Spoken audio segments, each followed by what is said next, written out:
하나님 아버지, 하나님으로부터 내려오는 화평을 누리며 마귀에 눌린 자들을 고치는 삶을 살기 원합니다. 오늘 또 말씀하여 주시옵소서. 예수님의 이름으로 기도드립니다. 아멘. 2000년도에 우리나라가 그렇게 바라고 바라던 노벨 평화상 수상자로 민주화와 남북한 간 평화 정착을 위해서 힘쓴 김대중 전 대통령이 받았습니다. 김대중 대통령은 노벨 평화상을 수상하게 되었지만 그렇다고 참 평화가 온 것은 아닙니다. 아무리 남쪽에서 노벨 평화상까지 받았다 할지라도 북쪽에 있는 사람이 안 된다고 하면 그 평화는 곧 물러가고 말 것이니까 때문입니다. 한반도의 평화가 특정 개인에 의해서 좌지우지되거나 또 파기될 수 있다면 그것은 참된 평화가 아니죠. 인간의 협정이나 노벨 평화상이 평화를 보장해 주지 못합니다. 물론 우리가 참된 평화를 위한 노력은 계속해야 하지만 그렇다고 인간에 의해서 이루어지는 평화는 어떤 경우에도 흔들릴 수밖에 없다는 것을 우리는 또한 알아야 할 것입니다. 하나님이 주시는 깨달음은 하나님의 평강을 맛보게 합니다. 군사훈련을 잘 마치고 외모를 보지 않는 경지에 가면 이 평화를 누리는 깨달음을 얻게 되는 것이죠. 오늘은 이 화평의 복음에 대하여 생각해 보도록 하겠습니다. 첫째로 화평의 복음을 누리기 위해서는 예수 그리스도로 말미암아 이 화평이 시작된다는 것을 알아야 합니다. 36절입니다. 만유의 주 되신 예수 그리스도로 말미암아 화평의 복음을 전하사 이스라엘 자손들에게 보내신 말씀. 노르웨이 오슬로 대학의 교수인 요한 칼퉁이라고 하는 사람은 이 구조적인 폭력이 없는 상태를 평화라고 말했습니다. 이 구조적인 폭력은 기아, 빈곤, 의료시설 부족, 그리고 인종차별, 무질서, 환경오염, 여성차별, 종교갈등 이러한 것들을 다 포함합니다. 그래서 평화라고 하는 것은 생명과 정의가 충만한 곳이라고 말할 수 있는 것이죠. 어떤 한 부분에서만 아무 일이 없다고 해서 평화를 누릴 수 있는 것이 아니라는 겁니다. 그런데 이 시대는 가면 갈수록 이 구조적인 폭력이 더해가잖아요. 그러니까 평화를 이루기는 더욱더 힘든 것입니다. 도대체 어떻게 하면 이 땅에 이 평화를 심을 수가 있을까요? 베드로는 예수 그리스도를 통한 화평의 복음을 오늘 본문에서 설교하기 시작합니다. 화평은 구약 성경에서는 유대인에 대한 하나님이 제공하는 가장 기본적인 축복이 바로 이 평화라고 했거든요. 하지만 베드로는 고넬료에게 설교하면서 예수님을 뭐라고 부르냐면 만유의 주라고 이렇게 표현하고 있습니다. 이 말은 이 평화의, 이 화평의 대상을 이방인에게로 확대하고 있다는 것을 말합니다. 만유의 주는 보통 이방인들이 섬기는 신에 대하여 호칭으로 많이 사용됐습니다. 그런데 오늘 베드로는 예수님에게 이 칭호를 사용하고 있는 것입니다. 그래서 예수는 이제 유대인들을 위한 하나님이 아니라 온 세상에 있는 이방인들을 포함한 모든 세상의 참된 구주시요 왕이라고 이렇게 말하면서 만유의 주 되신 예수 그리스도로 말미암아 화평의 복음이 전해졌다 이렇게 말하고 있는 것이죠. 만유의 주인은 유대인과 이방인의 담을 허물 수 있는 온 세상의 주님이 되십니다. 온 세상 인류에게 복음을 전할 때 가장 피부에 와닿는 것이 화평입니다. 복음이 임했다라고 하면서 화평이 임하지 않으면 우리는 복음의 진가를 확인할 수 없는 거죠. 가정에 또는 내가 복음을 들었는데 내 마음에 평화가 없어요. 그러면 아직도 나는 제대로 된 복음을 듣는 것이 아니죠. 우리 가정에 다 예수 믿고 하나님을 믿게 됐는데 날마다 갈등과 싸움이 그치지 않는다면 우리 가정에 이러한 평화의 복음이 임했다고 말할 수 없는 것과 마찬가지입니다. 그래서 어떤 곳이든 어디든 이 화평의 복음이 임했다고 하면 가장 피부로 느낄 수 있는 것이 바로 이 평화의 상태, 이 화평의 상태라는 것이죠. 이 세상은 이 화평을 갈등이나 다툼과 전쟁이 없는 상태라고 이렇게 소극적으로 생각합니다. 그러나 이 화평은 환경에서 주어지는 것이 아니라 전쟁은 인간의 죄 때문에 오기 때문에 본질적인 문제는 인간이 가지고 있는 이 죄의 문제를 해결했을 때 참된 평화를 얻을 수가 있다는 것입니다. 100% 죄인인 인간은 탐욕과 시기와 질투와 분쟁과 비방 등으로 이 세상의 본질적으로 화평은 있을 수가 없는 것이죠. 이러한 인간의 마음속에 들어가 있는 본질적인 죄성을 없애지 않고는 참된 평화를 이룰 수가 없다는 그런 뜻입니다. 그런 의미에서 이 화평은 구원과 동의어라고 말할 수가 있습니다. 단순히 하나님과 인간 사이에 분쟁과 반목이 없는 상태가 아니라 하나님과 새로운 관계 속으로 들어가는 것이라고 볼 수가 있죠. 베드로는 하나님이 예수 그리스도를 통해 성취하신 이 구원의 복음을 특별히 이 화평의 복음이라고 이름합니다. 성경에는 이 평화라고 하는 말이 무려 400번 정도 나옵니다. 이 화평과 평화는 같은 말이잖아요. 전쟁의 반대 개념으로 쓰이긴 하지만 성경에서는 주로 인간과 하나님 사이에 적대감이 없어진 상태를 뜻합니다. 예수 그리스도께서는 참된 화평이 없는 이 땅에 하나님이 주시는 절대 평안을 주기 위해서 이 땅에 오셨다고 말씀하고 계십니다. 그런 의미에서 화평은 인간이 만드는 것이 아니라 하나님이 부어주시는 하나님의 선물이라고 하는 것입니다. 인간의 죄는 거룩하신 하나님과 그리고 인간을 가로막는 장벽이거든요. 그러니까 하나님과 인간 사이에 평화가 없는 것은 이 죄의 장벽 때문에 그렇다는 것이죠. 그 죄의 장벽으로 인간은 하나님이 주시는 절대 평안을 잃어버렸습니다. 물론 잠깐 평화를 누릴 수는 있죠. 그러나 이 절대 평안을 누릴 수는 없다는 것입니다. 우리는 평안을 잃어버린 시대에 살고 있습니다.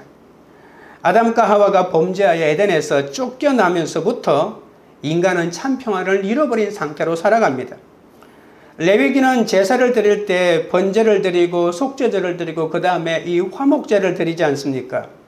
회개가 없이는 죄사함이 없고 죄사함이 없이는 이 화목과 화평이 없다는 그런 뜻입니다.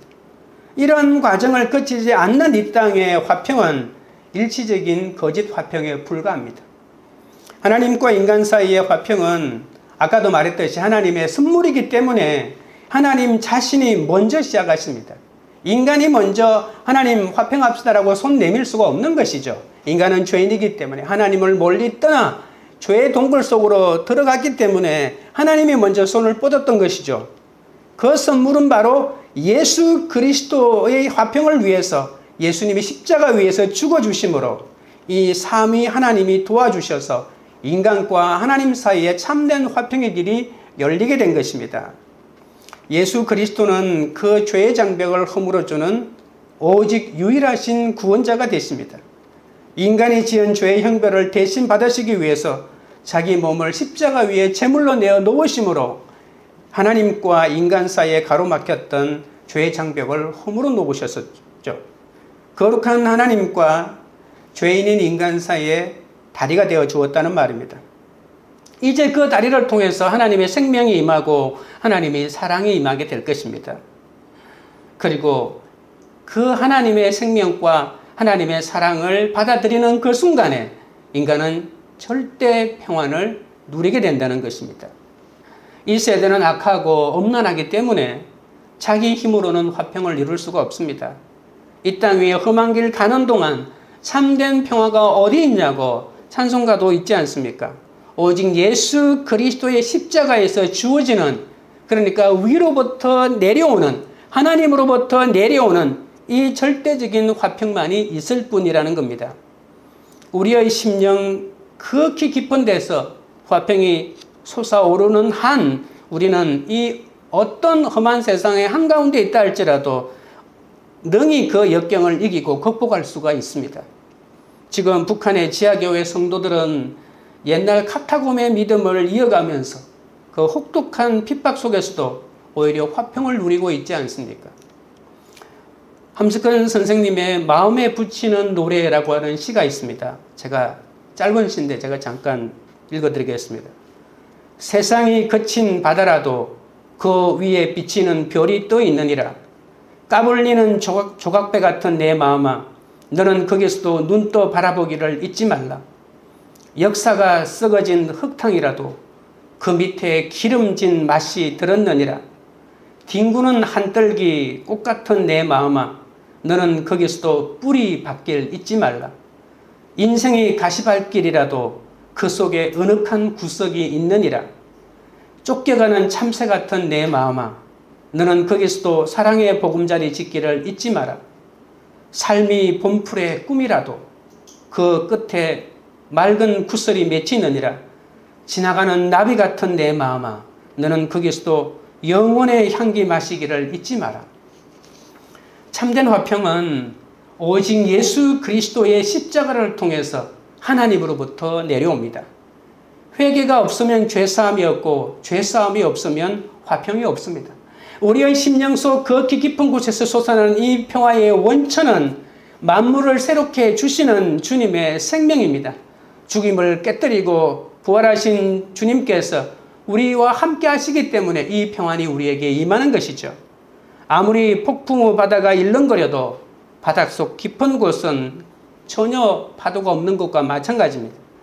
현재의 고난은 장차 이루어질 영광과 좋게 비교할 수 없다고 했습니다. 그것은 고난 중에 영광을 맛보는 평화가 있기 때문에 그렇지 않겠습니까? 고통이 클수록 이 화평의 깊이와 넓이가 커진다는 사실을 아셔야 합니다. 아무리 육이 무너져도 육이 무너지는 그만큼 영이 세워진다는 것을 아셔야 합니다. 영이 세워진다는 그 말 그 자체가 다른 말로 하면 내 마음속에 화평이 임한다는 겁니다. 하나님의 화평이 없으면 나의 화평도 이웃과의 화평도 절대로 누릴 수 없다는 것을 명심해야 합니다. 적용 질문 드립니다. 하나님이 가진 화평은 가정과 회사와 나라에서 전쟁 없이 사는 것입니까? 그곳에서 내가 죽어지는 것입니까?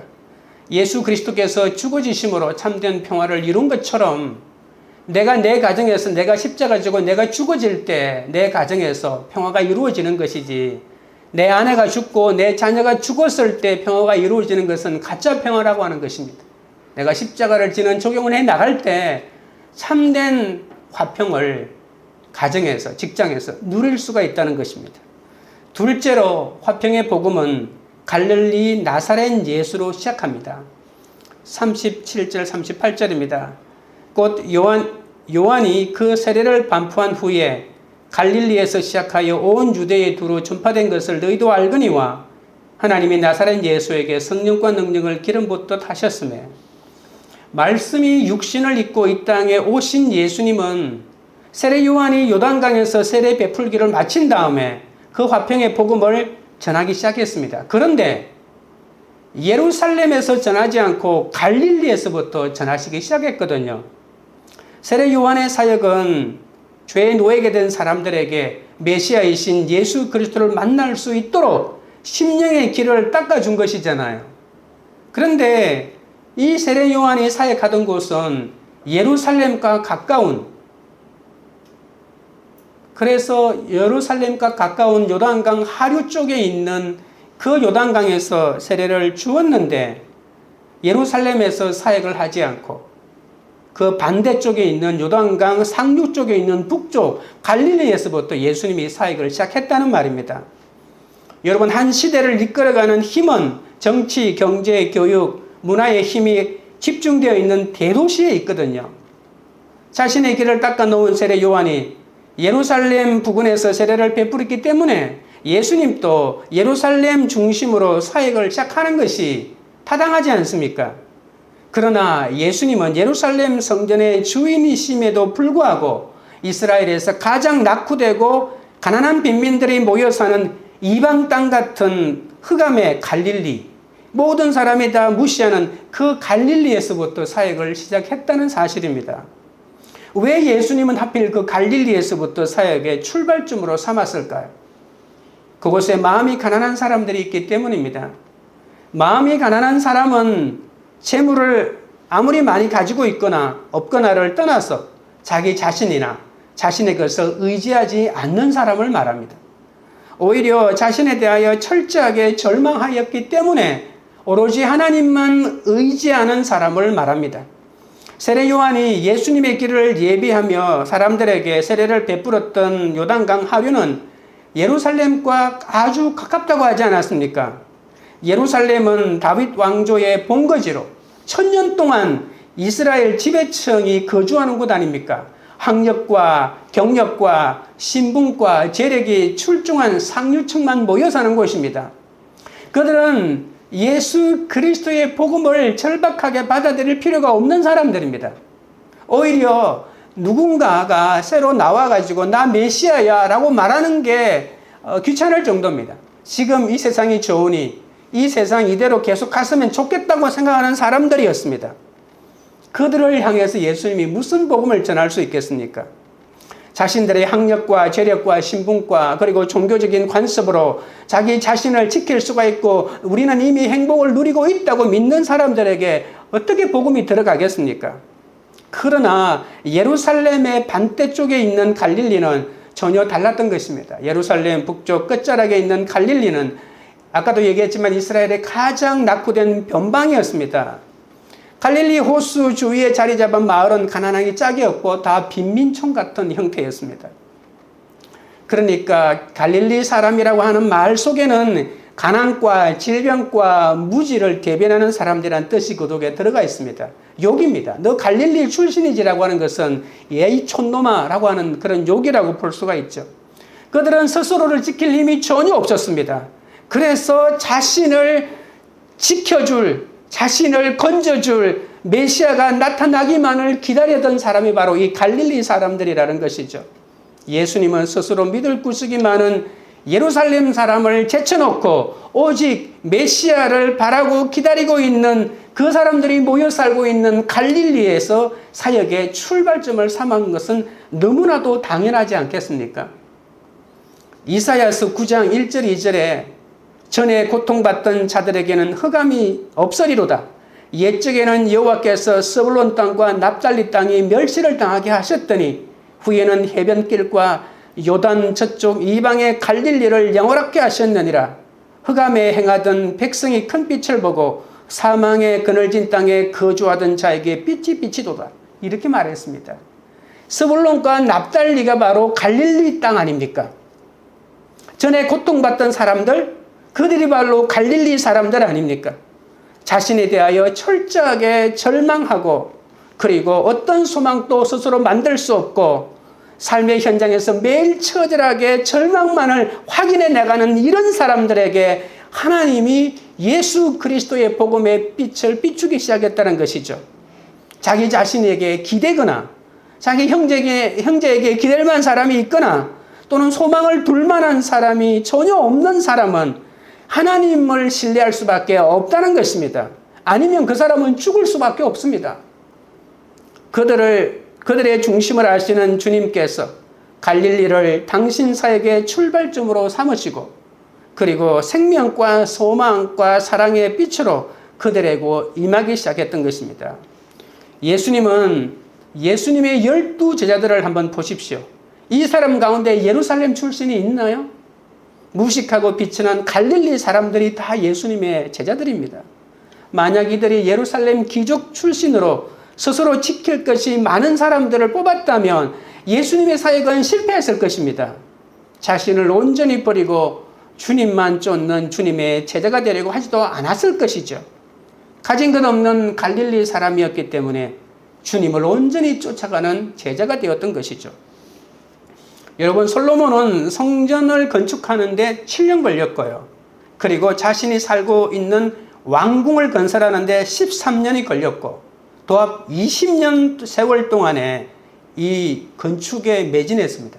그리고 전국 각지의 성을 만들고 기지화하느라고 그의 40년 통치 생활 가운데 거의 대부분이 대규모 토목 공사를 일으켰다고 볼 수가 있거든요.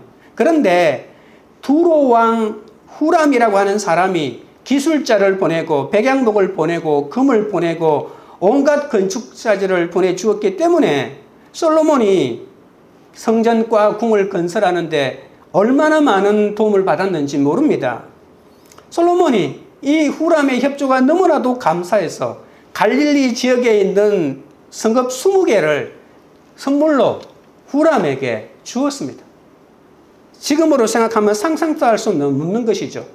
아무짝에도 쓸모없는 갈릴리 땅, 내가 너무 너희들이 고마워서 내가 선물로 준다고 20개의 성읍을 왕창 후람에게 주었습니다. 후람이 이 성읍들을 돌아보니까 아무짝에도 쓸모없는 땅이야.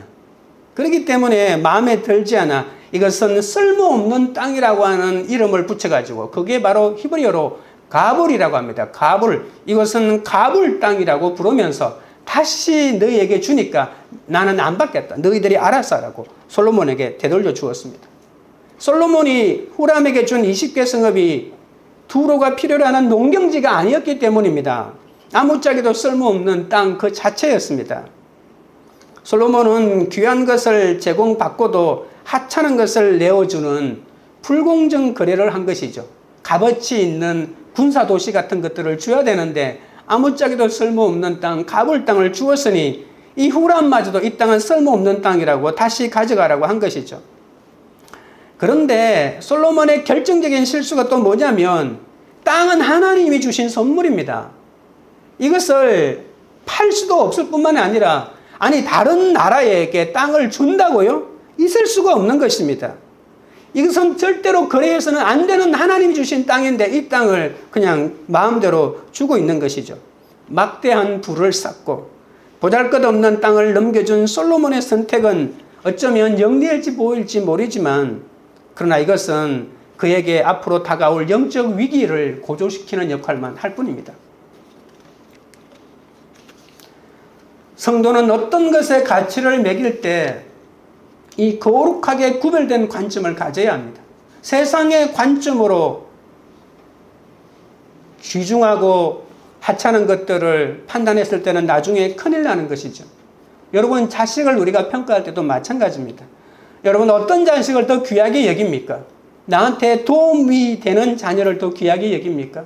내 죄를 보게 하고 나를 끝까지 인내하게 만드는 자녀, 그 자녀가 더 귀한 자녀인 거 여러분 모르십니까? 솔로몬이 하나님이 주신 땅을 이방인에게 준 것 자체가 잘못된 것입니다. 다윗과 솔로몬이 다 이 후람과 친했습니다. 그런데 다윗은 분별력이 있었습니다. 그래서 땅을 준다거나 이런 일은 절대 하지 않았습니다. 그런데 더 지혜롭다고, 이 세상에서 가장 지혜롭다는 솔로몬은 하나님이 주신 땅을 마음대로 주는 이런 행동을 하지 않았습니까? 여러분, 다윗이 잘나서 이런 분별을 한 것이 아닙니다. 죄가 많은 인생이었지만 하나님의 은혜로 그 고난을 해석했기 때문에 구속사적으로 내 삶 가운데 일어나는 문제들을 해석할 수 있는 힘이 그에게 생긴 것입니다. 고난을 당한 사람은 다른 사람의 자식이 얼마나 귀한지 압니다. 힘없고 연약한 자녀가 얼마나 소중한지 압니다. 우리 가정에 반드시 있어야 될 자녀라는 것을 알게 된다는 것입니다. 공동체에 약하고 연약한 사람들이 얼마나 필요한지 비로소 깨닫게 되는 것이죠. 솔로몬은 두로왕 후람에게서 되돌려받은 이 볼품없는 그 땅을 재건하여 사람들이 살 수 있는 땅으로 만들었거든요. 그러니까 그 땅이 지금의 갈릴리 땅이 되었고 그 갈릴리 땅에 예수님이 왔다는 사실입니다. 갈릴리가 솔로몬이 성전 건축을 마치고 두로왕 후람에게 대가로 준 땅으로 무가치한 변방의 땅이었지만 이 가볼 땅은 이스라엘이나 두로에게 모두에게 무가치한 것 같은 변방의 땅이라도 하나님의 소유였고 그리고 가치를 환산할 수 없을 만큼 귀한 땅이었다는 사실입니다. 천하보다 귀한 구원의 약속이 그 땅에서부터 시작됐기 때문입니다. 그 땅에 사람이 살지 않았다면 마리아는 어디 있고 요셉은 어디에 있습니까? 그 가볼 땅에 예수님이 오셨고 그리고 예수님은 외모로 사람을 보지 않으시고 예루살렘이 아닌 갈릴리에서 사역을 시작하셨다는 것입니다. 그러므로 화평의 근거는 내가 낮은 곳으로 갈 때 임하는 것입니다. 내가 가볼 땅에 거하고 가볼 땅의 가치를 내가 깨달을 때 내가 참된 화평을 누리는 것입니다. 좋은 자리만 차지하려고 하고 화려한 자리만 차지하려고 하고 내가 모든 사람보다 앞서야 한다고 생각하는 한 나의 삶 속에는 절대 하나님의 화평이 없습니다. 여러분이 내려가야 할 그 가불 땅은 어디입니까? 여러분들이 아무 쓸모없다고 내팽겨준 그 가불 같은 자녀, 가불 같은 직장, 가불 같은 사람들의 고마움은 다 어디에 있습니까? 가불같이 여겨지는 또 하나가 뭐냐면 내가 당하는 고난입니다. 내가 당하는 고난은 아무 가치가 없다고 생각할 때 너무 많습니다. 내가 병들어 아프거나 물질적인 어려움을 당하거나 자녀 때문에 시험을 당할 때 이 고난이야말로 정말 아무 가치 없는 가불 같은 것이라고 생각할 때가 있습니다. 보석을 끼고 있으면 약속의 땅이 된다는 라고만 생각하십니까? 우리가 손에 보석을 끼면 자랑하고 싶어서 견딜 수가 없죠. 제가 아주 어릴 때 제가 살았던 양산에 제가 거기 이제 어떤 우리 이웃 동네에 살고 있는 아주머니가 한 분 계셨는데 그분 남편은 이렇게 뭐라고 해야 되나요? 뭐 이렇게 자전거나 오토바이 또는 차 이런 거 수리점을 하는 분이었는데 그 아주머니가 이렇게 시장 갈 때마다 아이고 머리야 이렇게 아이고 머리야 하고 이렇게 제가 우리 동네 아주머니한테 들었습니다. 반지를 한 3개인가 4개 끼고 그분은 시장만 되면 시골에 4일과 9일날 장이 있었는데 장날만 되면 머리가 그렇게 아픈 거예요. 아이고 머리야 아이고 머리야. 반지 꼈으니까 자랑하고 싶겠죠. 네. 그러나 우리는 보석을 끼면 자랑하고 싶지만 내 자녀가 가불같이 내 몸이 가불 같으면 절대로 숨기느라 아무것도 토해내지 못하고 그렇게 부끄럽게 생각하고 있다는 것입니다. 그렇게 생각한다면 내 땅은 내가 가지고 있는 가불 같은 환경은 절대로 예수님이 임할 수가 없는 것이죠. 후람은 또 솔로몬도 후람도 약속의 땅 가불을 볼 눈이 없었지만 이 다윗의 기도로 이 자격 없는 솔로몬을 하나님이 은혜로 지켜주셨다는 것을 보게 됩니다. 다윗이 기도하지 않았다면 이 솔로몬은 이 땅을 완전히 내팽개쳐 놓았을 것입니다. 우리는 100% 악하고 엄란한 죄인이기 때문에 주님이 우리를 찾아오셨습니다. 우리가 잘나서 찾아온 것이 아닙니다. 죄인이기 때문에 찾아온 것이죠. 보잘것없기 때문에 찾아오신 겁니다. 가불인 갈릴리에서 시작되어 온 유대의 복음이 두루 전파되게 되었다는 사실을 명심하십시오. 이것이 성령의 화평을 이루는 예수님의 방법입니다. 진정한 화평은 오직 예수님 안에 있다고 하는 말은 이러한 원리가 그 속에 들어가 있는 것이죠. 그리고 또 하나 이 갈릴리라고 하는 이 히브리어 원어의 뜻은 이 고리라고 하는 뜻이 있습니다. 뭔가 이렇게 옷을 걸거나 이렇게 뭔가 이렇게 연결해주는 고리 있잖아요. 어떤 상황 속에서도 자신을 의지하지 않고 오직 주님을 나의 삶의 고리로 생각하고 그 예수님에게 나를 연결시키고 그 예수님과 함께하는 것, 그것이 바로 갈릴리라고 하는 이 원어 뜻 속에 들어가 있는 것이죠. 자신을 주님께 매는 사람이 갈릴리 사람입니다. 그냥 거기서 내가 부동산 갈릴리 내가 땅 가지고 있다고 해서 내가 갈릴리 사람이 아니라 주님을 나의 고리로 삼고 주님을 내 모든 삶을 거는 사람, 그 사람이 갈릴리 사람이죠. 하나님을 자신의 피난처로 삼는 사람이 복이 있다라고 하는 것이 이것이 바로 시편 2편에서부터 시작하여 시편 전체에 울려 퍼지는 하나의 큰 테마가 바로 주님께 피하는 자는 복이 있다라고 하는 말입니다. 우리는 공고한 삶에서 하나님과 또 가까워질 수가 있습니다. 편안함을 누릴 때 하나님하고 가까워질 것 같죠. 내가 더 많이 누리고 내가 더 잘 살면 하나님과 가까워질 것 같죠. 기도 더 많이 하게 되고 진실로 하게 되고 더 많은 역사들을 이룰 것 같죠. 그런데 아니란 말입니다. 하나님께 자신을 맨다는 이 갈릴리 사람이 될 수 있을 것 같지만 그것은 착각입니다. 화평의 복음은 화려하고 웅장한 예루살렘이나 로마 황제의 궁궐에서 시작되지 않았습니다. 화평의 복음은 가난과 무지와 질병과 멸시의 땅인 갈릴리에서 시작되었죠.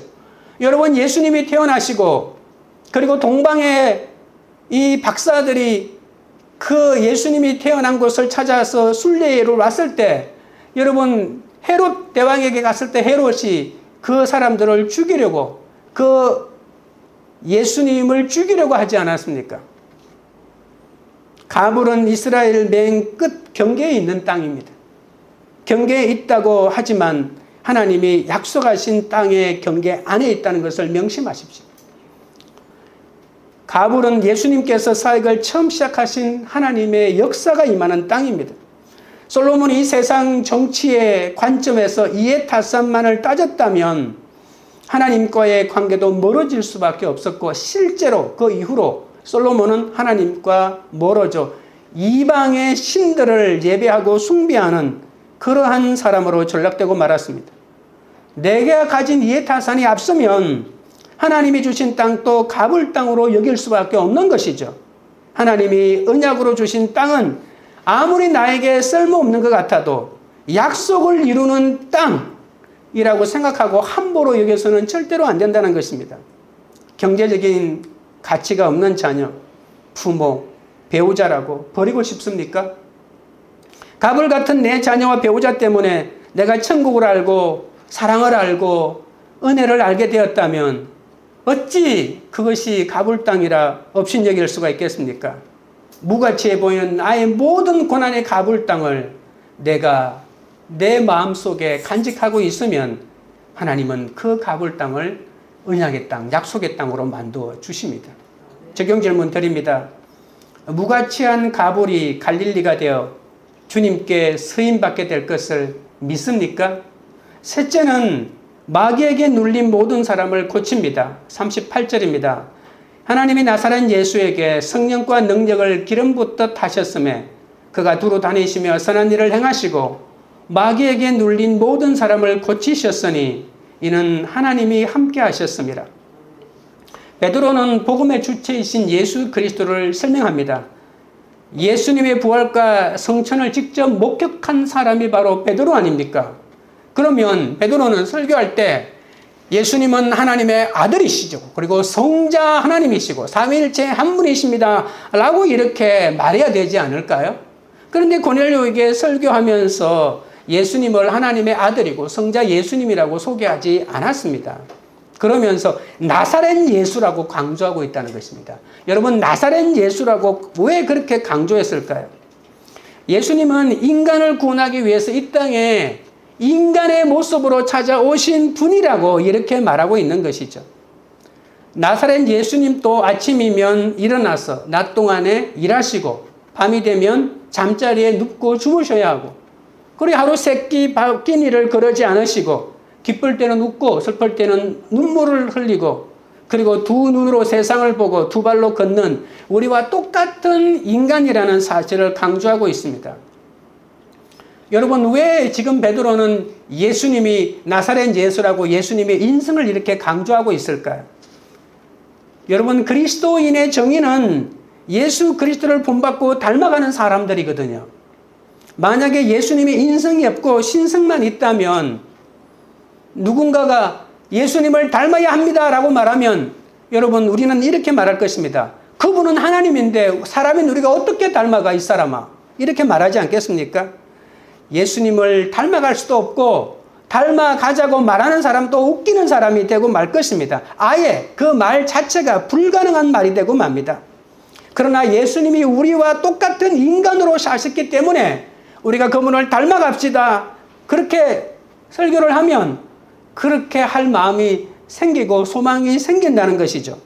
베드로는 예수님의 공생의 사역을 두 가지로 설명합니다. 두루 다니며 선한 일을 행하시고 마귀에게 눌린 모든 사람을 고치셨다. 이렇게 두 가지로 요약합니다. 여러분, 선한 일을 행했다라고 하는 말은 은혜를 베풀었다라고 하는 원어의 뜻입니다. 언제 어디서나 사람들에게 은혜를 베풀어 주신 일을 하셨습니다. 그리고 마귀에게 눌린 자를 고치시고 영육의 질병을 고치신 것도 착한 일이지만 마귀에게 눌린 영적인 질병을 반드시 예수님은 해결해 주셨습니다. 예수님의 치유는 육체적인 데만 머무는 것이 아니라 사탄의 세력을 물리치고 하나님의 백성으로서 회복되는 이 역사를 함께 했다는 것이죠. 여러분, 예수님은 만나는 사람마다 은혜를 베풀고 마귀에게 눌린 사람을 고쳐주셨지만 우리 인간이 과연 그렇게 살 수 있을까요? 내 가족에게도 한결같이 은혜를 베풀기가 힘든데 만나는 모든 사람에게 어떻게 그런 은혜를 베풀 수가 있겠습니까? 인간에게는 그런 능력이 없기 때문에 그렇게 살지 못합니다. 그런데도 인간이셨던 예수님은 그 두 가지를 다 하셨습니다. 어떻게 하셨을까요? 우린 본문에서 그 답을 찾아야 합니다. 여러분, 예수님은 어떻게 이 두 가지를 하실 수 있었을까요? 제가 묻는다면 여러분 바로 답을 찾으실 수가 있습니다. 여러분 본문을 다시 보십시오.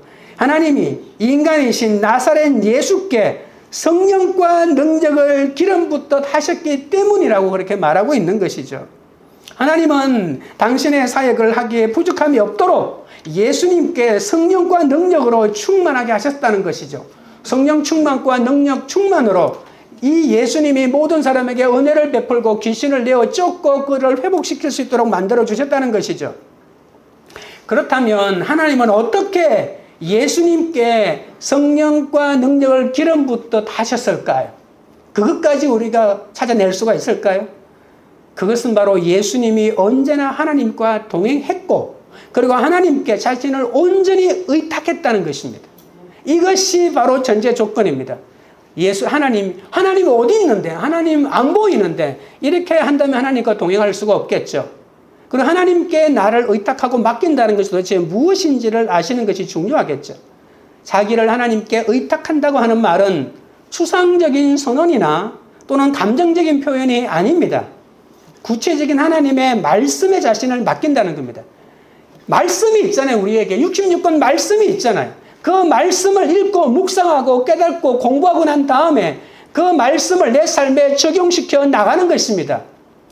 그렇게 할 때 말씀에 내 자신을 맡기고 의탁하는 거죠.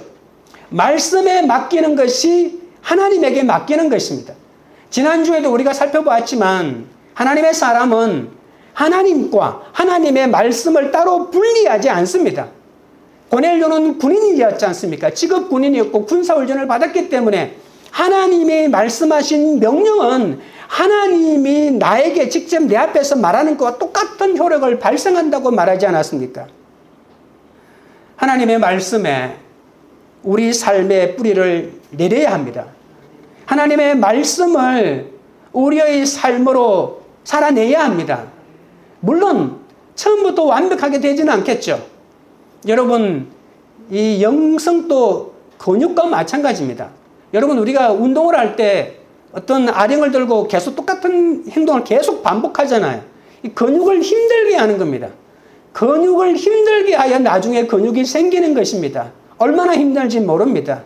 여러분, 매일매일 말씀을 내 삶 속에 반복적인 적용하는 훈련을 통해서 마침내 말씀에 내 삶을 의탁하게 되는 경지까지 가는 거죠. 첫술에 어떻게 배부를 수가 있겠습니까? 그러니까 말씀을 내 삶 속에 적용하는 훈련이 필요한 것이죠. 하나님의 말씀을 우리의 삶으로 지켜낼 때 그때 하나님은 당신의 말씀을 통해 우리에게 성령과 능력을 기름 붓듯 부어주시는 거죠. 기도문에서 갑자기 성령 받으라 해서 성령 받은 것 같이 했을 때는 금방 사라질지도 모른다는 것입니다. 매일매일 말씀을 통해서 하나님이 성령과 능력을 나에게 기름 붓듯 부어주신다는 사실을 명심하시고 그 말씀을 순종하려고 나아갈 때 그 말씀이 내 말씀이 되는 거예요. 그 말씀이 내 말씀이고 내가 그 말씀을 지킬 수 있는 것이 되는 거죠.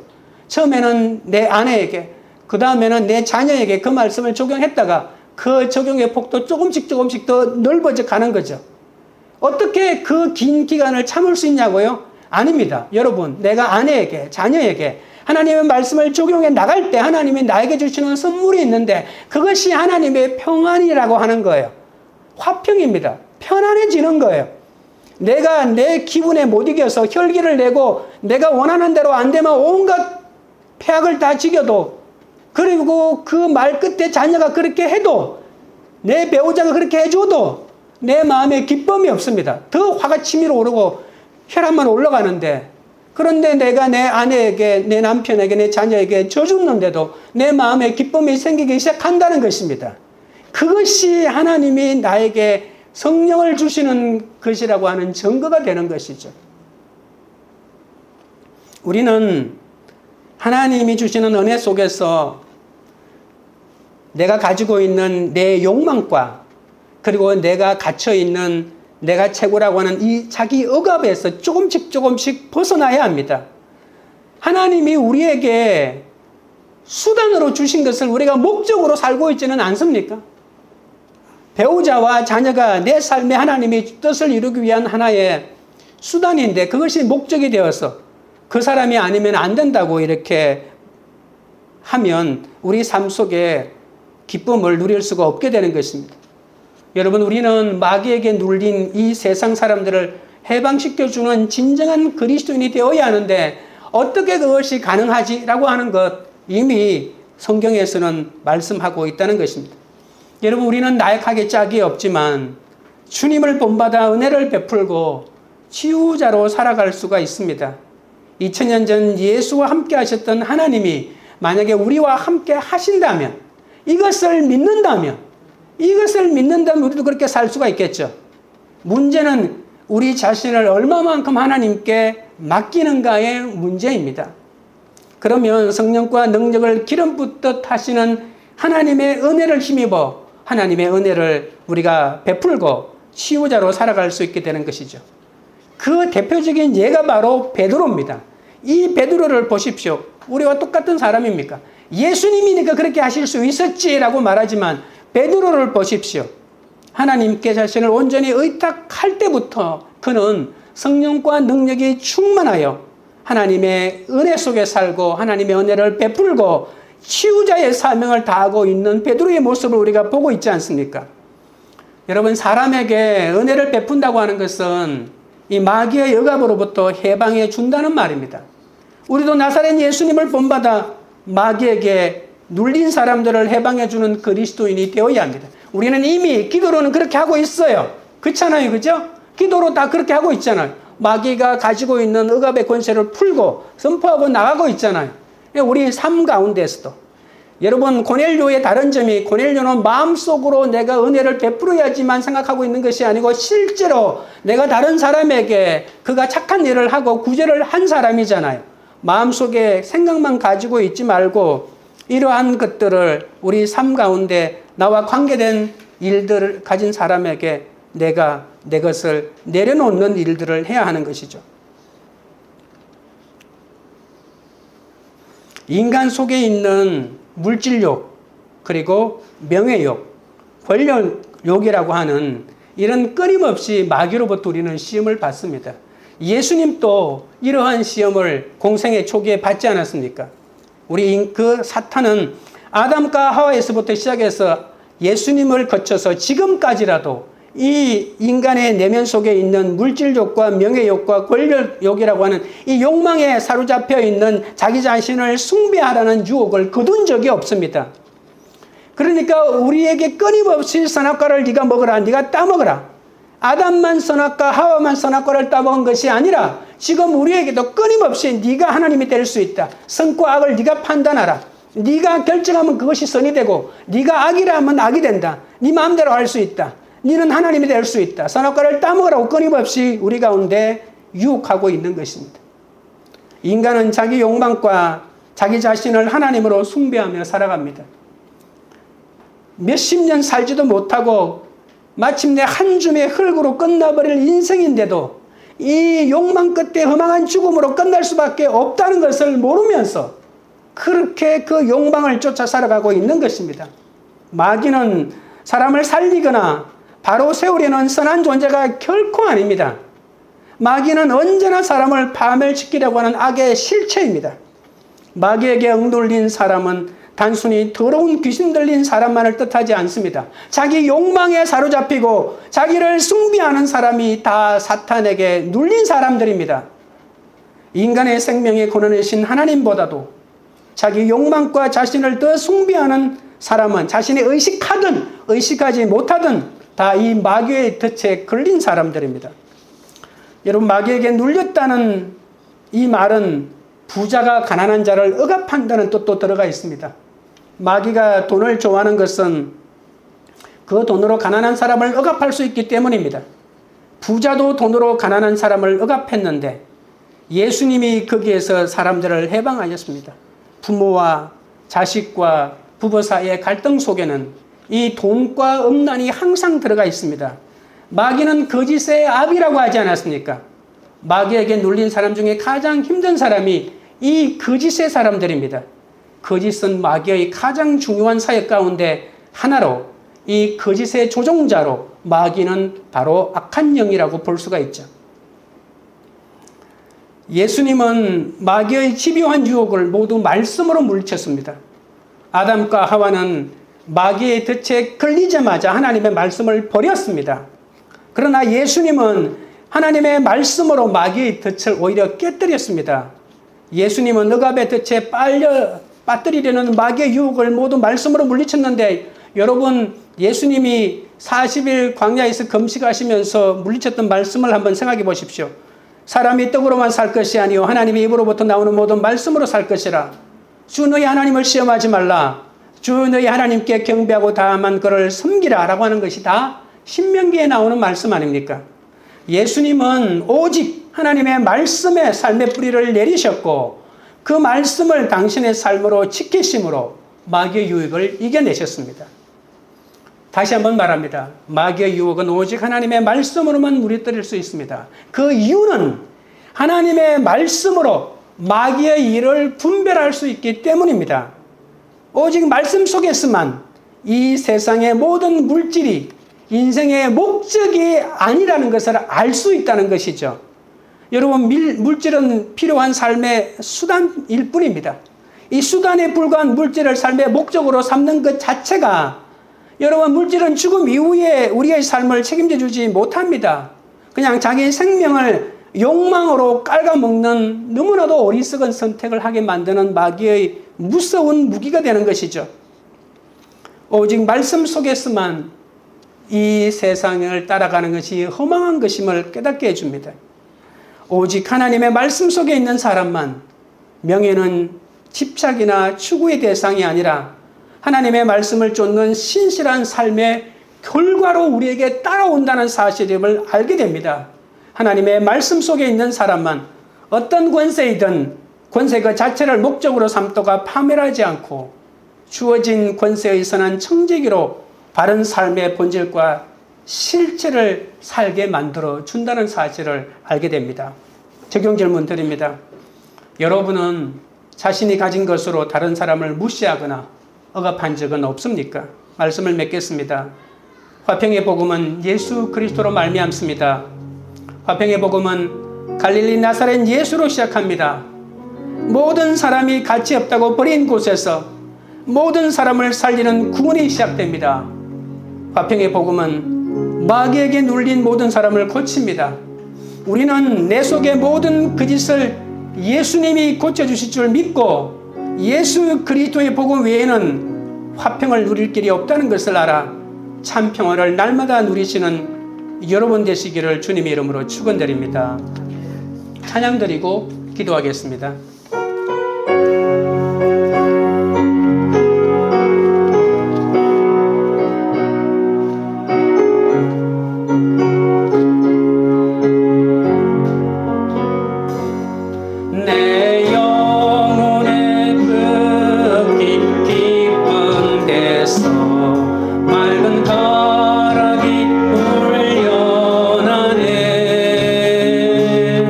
하늘 복조가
기도하실 때 화평이 전쟁 없이 사는 것이 아니라 곳곳에서 내가 죽어지는 곳에서 임한다는 사실을 알고 내가 죽어지는 삶을 감당하게 달라고 기도하겠습니다. 내가 버리려던 무가치한 가불이 이제 예수님이 오시는 갈릴리가 될 것을 바라보면서 정말 버리고 싶은 모든 식구가 천하보다 귀한 영혼으로 귀하게 보일 수 있게 달라고 누구보다 주님께 쓰임 받게 받을 것을 믿게 해달라고 기도하겠습니다. 입만 열면 거짓을 행하지 않고 내가 가진 것으로 다른 사람을 무시하거나 억압하지 않고 오히려 모든 마귀에게 눌린 자를 고치게 해달라고 우리 다같이 주여 3번 부른 다음에 기도하며 주께 나가겠습니다. 주여 주여 주여 거룩하신 하나님 우리 아버지여, 화평이 전쟁이 없이 사는 것이 아니라 아버지 하나님 가정이든 직장이든 어디에서든 내가 죽어지는 곳에서 임한다는 사실을 깨닫게 하여 주시옵소서. 내가 버리려던 무가치한 가불이 이제 예수님이 오시는 갈릴리가 될 것을 바라보면서 정말 버리고 싶은 모든 식구가 천하보다 귀한 영혼으로 귀하게 보일 수 있게 하여 주시옵기 바라옵나이다. 아버지 하나님이여, 내가 버렸던 그 가불 땅이 누구보다 주님께 쓰임받을 것을 믿게 하여 주시옵소서. 입만 열면 거짓을 행하는 나를 불쌍히 여겨주시옵소서. 내가 가진 것이 아무리 많다 할지라도 다른 사람을 그것으로 무시하거나 억압하지 않게 하여 주시고 오히려 마귀에게 눌린 자를 고쳐줄 수 있도록 하나님이 은혜를 더하여 주시옵소서. 주여 고맙고 감사합니다. 하나님 아버지, 물질과 성공만이 화평에 근거하면서 달려온 나의 모든 삶을 용서하여 주옵소서. 회개가 없으면 죄사함이 없고 죄사함이 없으면 평화가 없다고 했습니다. 심령 깊은 곳에서 극히 솟아나는 평화를 맛보기 위해 참된 회개에 이르게 하여 주옵소서. 현재의 고난은 장차 이루어질 영광과 좋게 비교할 수 없음을 알게 하시고 고난 중에도 영광을 맛보는 그 화평을 누리게 하여 주옵소서. 눈에 보이는 세상의 부족함으로 인해 한탄하고 자포자기하는 것이 아니라 그 부족함 너머에 계시는 부족함이 없는 하나님을 뵙고 그러한 가난한 심령을 갖기를 원하옵니다. 세상의 부족함 때문에 도리어 나 자신을 스스로 하나님께 매달게 하여 주시옵소서. 더는 사람을 의지하지 않고 주님만을 따르는 진정한 갈릴리 사람이 되게 하여 주옵소서. 구원을 위해 볼품없는 가불 땅을 끝까지 품고 자원함으로 섬기는 자가 되게 하여 주옵소서. 내가 버리고 싶은 무가치한 가불 땅이 복음이 필요한 구원의 땅임을 알게 하여 주시고 버리고 싶은 가불 땅 같은 자녀와 배우자 때문에 가치를 환산할 수 없는 천국을 보게 하여 주시옵소서. 죽음을 깨뜨리고 부활하신 주님의 절대적인 평강이 우리 속에서 살아 역사하여 주시옵소서. 그리하여 어떤 역경 속에서도 근심하거나 두려워하지 않게 하옵소서. 이 세상은 여전히 험할지라도 오직 주님을 쫓아 살아가는 우리의 삶을 통해 주님의 화평이 더 많은 사람의 심령 속에 스며들게 하시어 주님을 믿는 우리로 인해 이 시대가 하나님이여 복음의 화평의 복음의 은혜를 누리게 하여 주옵소서. 광교리들 교회가 만유의 주 되신 예수 그리스도로 말미암아 복의 개념이 거듭나는 성령의 화평을 누리는 공동체가 되게 하옵소서. 각자의 가불 땅의 고난이 아버지 하나님이여 가치를 환산할 수 없는 갈릴리가 되기까지 날마다 말씀에 자신을 의탁하는 공동체가 되게 하옵소서. 우리의 영안을 열어주시어 항상 우리의 삶에 임해 계시는 하나님 아버지를 보게 하여 주시고 오직 영원하신 하나님의 말씀에 우리 삶의 뿌리를 내리고 아버지의 말씀 속에 거하게 하여 주옵소서. 주여 우리에게 성령과 능력을 기름 붓듯 부어주시어 마귀가 던지는 모든 유혹의 본질과 실체를 하나님의 말씀 속에서 일일이 바르게 분별하여 그 모든 것을 거부하고 오로지 말씀대로 믿고 살고 누리는 그 한 사람이 되도록 역사하여 주시옵소서. 예수 그리스도 이름으로 기도드리옵나이다. 아멘.